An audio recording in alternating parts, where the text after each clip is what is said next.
Shalom Bapak Ibu Saudara-saudaraku yang terkasih dalam Tuhan Yesus Kristus. Selamat pagi, salam sejahtera bagi kita semua dimanapun saudara-saudara berada.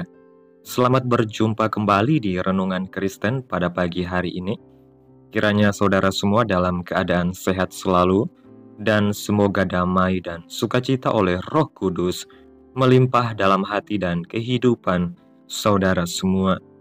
Pada pagi hari ini sebelum kita mendengarkan renungan firman Tuhan, mari terlebih dahulu kita berdoa.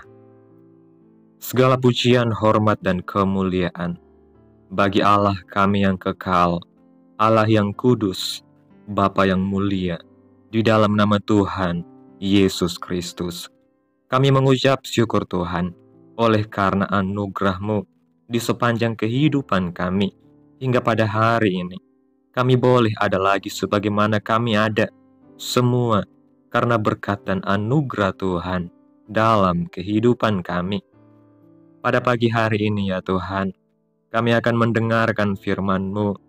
Berfirmanlah ya Tuhan, jamah hati kami, berikan kami pengertian untuk dapat memahami firman-Mu, dan ajar kami untuk dapat melakukan firman-Mu di sepanjang kehidupan kami. Berfirmanlah ya Tuhan, kami sudah siap mendengarkan firman-Mu. Di dalam nama Tuhan Yesus Kristus kami berdoa. Amin.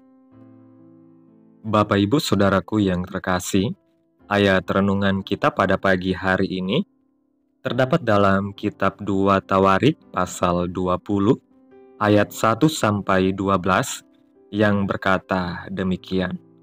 Setelah itu, Bani Moab dan Bani Amon datang berperang melawan Yosafat bersama-sama sepasukan orang Meunim. Datanglah orang memberitahukan kepada Yosafat, suatu laskar yang besar datang dari seberang laut Asin, dari Edom, menyerang tuanku. Sekarang mereka di Hazezon Tamar, yakni En-Gedi. Yosafat menjadi takut, lalu mengambil keputusan untuk mencari Tuhan. Ia menyerukan kepada seluruh Yehuda supaya berpuasa. Dan Yehuda berkumpul untuk meminta pertolongan dari Tuhan. Mereka datang dari semua kota di Yehuda untuk mencari Tuhan.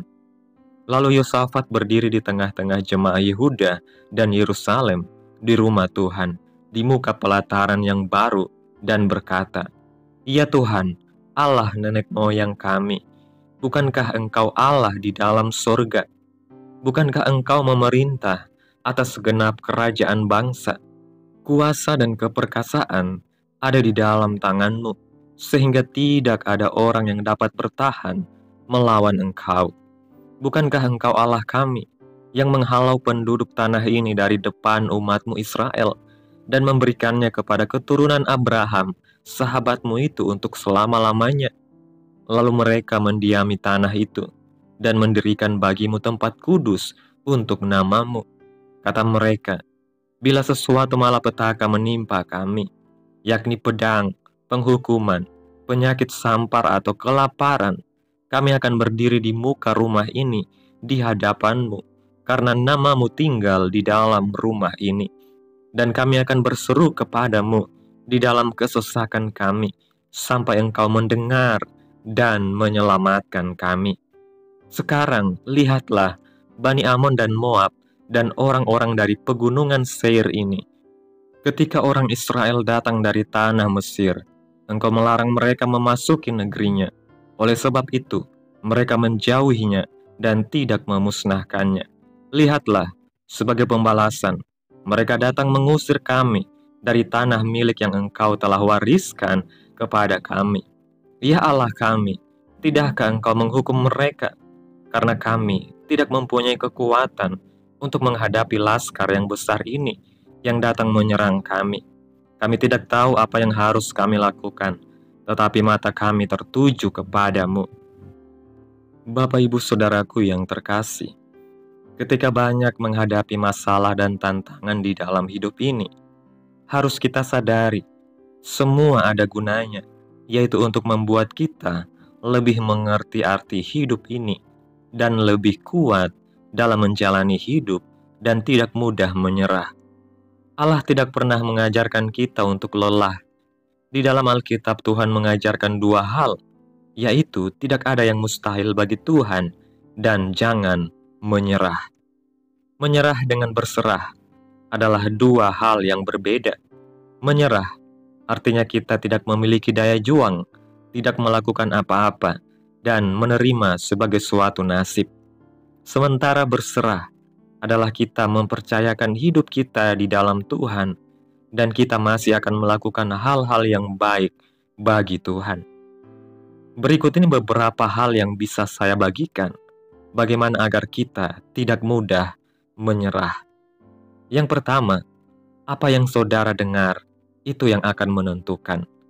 Dalam ayat yang kedua mengatakan, datanglah orang memberitahukan kepada Yosafat, suatu laskar yang besar, datang dari seberang laut Asin, dari Edom, menyerang tuanku. Sekarang mereka di Hazezon Tamar, yakni En-Gedi. Jika kita ingin menjadi manusia yang tidak mudah menyerah, janganlah menjadi manusia yang hanya mendengar berita-berita dari luar yang tidak pasti, mendengar gosip, dan mendengar hal-hal yang tidak baik. Tetapi dengarkanlah firman Tuhan. Karena firman Tuhan bukan hanya sebuah cerita, tetapi firman Tuhan adalah sebuah kabar baik dan fakta yang dapat memberikan kekuatan dan penghiburan di saat keadaan yang sedang tidak baik sekalipun. Oleh sebab itu, apapun yang kita dengar di dunia ini, kita harus tetap memprioritaskan untuk mendengarkan firman Tuhan. Yang kedua, jangan bereaksi, tetapi belajarlah merespon dengan benar. Dalam ayatnya yang ketiga dan keempat mengatakan, Yosafat menjadi takut, lalu mengambil keputusan untuk mencari Tuhan. Ia menyerukan kepada seluruh Yehuda supaya berpuasa, dan Yehuda berkumpul untuk meminta pertolongan daripada Tuhan. Mereka datang dari semua kota di Yehuda untuk mencari Tuhan. Saat mendengar suatu berita, jangan bereaksi, karena dengan bereaksi akan membuat kita menjadi panik. Tetapi meresponlah, yaitu mendengarkan, kemudian mempertimbangkan, dan mencari tahu apa yang harus dilakukan dalam menghadapi berita yang didengar. Setelah itu baru bertindak. Dengan demikian, tindakan yang kita lakukan tidak akan merugikan diri sendiri dan tidak akan menimbulkan kepanikan. Allah ingin kita memiliki respon yang benar, bukan cepat bereaksi. Yang ketiga, jangan putus asa dalam mencari Tuhan.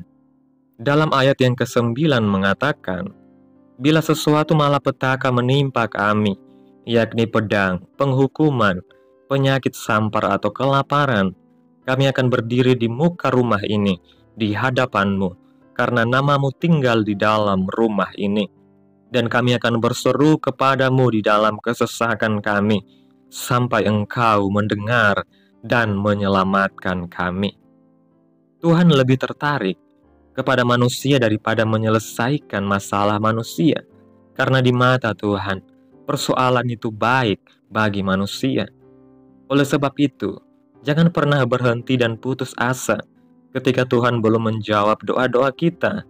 Tetaplah berdoa dan berharap kepada Tuhan, karena Tuhan lebih tahu apa yang terbaik bagi kita. Yang keempat, kita harus fokus kepada Yesus, bukan fokus pada masalah. Dalam ayat yang ke-12 mengatakan, ya Allah kami, tidakkah Engkau akan menghukum mereka, karena kami tidak mempunyai kekuatan untuk menghadapi laskar yang besar ini, yang datang menyerang kami. Kami tidak tahu apa yang harus kami lakukan, tetapi mata kami tertuju kepadamu.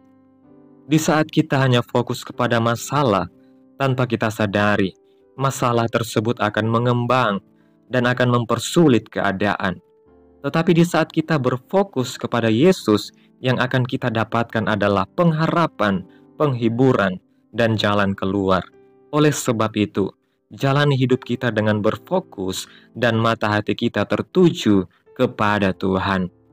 Dalam menjalani kehidupan, akan banyak mengalami permasalahan. Tetapi pada hari ini, melalui firman Tuhan, kita diingatkan untuk tidak mudah menyerah. Tuhan ingin kita untuk tidak mendengarkan berita atau hal negatif di luar sana, tetapi banyaklah mendengarkan firman Tuhan. Tidak hanya itu, tetapi memiliki respon yang benar terhadap masalah, dan jangan putus asa dalam mencari Tuhan. Karena Tuhan akan dapat menyelesaikan setiap permasalahan kita, dan Tuhan ingin kita tetap berfokus kepada Tuhan, tidak fokus kepada masalah yang kita hadapi. Dengan kita berfokus dan mata kita tertuju kepada Tuhan, kita akan meyakini Tuhan lebih besar dari masalah kita. Bapak, Ibu, Saudaraku yang terkasih, dalam kehidupan ini kita sering menghadapi tantangan yang membuat kita merasa takut dan tak berdaya. Namun dari kisah Yosafat dalam 2 Tawarik, pasal 20 ayat 1-12, kita belajar bahwa ketika menghadapi situasi sulit, kita harus mencari Tuhan, bukan menyerah pada keadaan. Ada 4 hal penting yang sudah saya bagikan, yaitu dengarkan firman Tuhan, bukan berita negatif. Apa yang kita dengarkan akan menentukan cara kita berpikir dan bertindak. Firman Tuhan adalah kebenaran yang memberi kekuatan. Yang kedua, jangan bereaksi secara emosional, tetapi merespon dengan benar. Yosafat tidak panik, melainkan mengambil keputusan untuk mencari Tuhan dan berdoa. Yang ketiga, jangan putus asa dalam mencari Tuhan. Tuhan lebih peduli pada hubungan kita dengannya daripada sekedar menyelesaikan masalah kita. Yang keempat, fokuslah pada Yesus, bukan pada masalah. Saat kita berfokus kepada Tuhan, kita akan mendapatkan pengharapan, penghiburan, dan jalan keluar. Ketika kita tetap percaya dan mengandalkan Tuhan, kita akan melihat kuasa-Nya bekerja dalam hidup kita. Tuhan lebih besar dari masalah apapun yang kita hadapi. Amin. Tuhan Yesus memberkati. Demikianlah renungan firman Tuhan pada pagi hari ini. Biarlah menjadi berkat bagi kita semua yang sudah mendengarkan dan dapat kita lakukan dalam setiap kehidupan kita. Pada hari ini, sebelum kita memulai segala aktivitas kita di hari ini, mari kita berdoa. Segala pujian, hormat, dan kemuliaan bagi Allah yang kudus, Bapa yang kekal, Raja damai. Bapa, di dalam nama Tuhan Yesus Kristus, kami bersyukur Tuhan atas pertolongan-Mu dan penyertaan-Mu, serta atas berkat-Mu dalam hidup kami.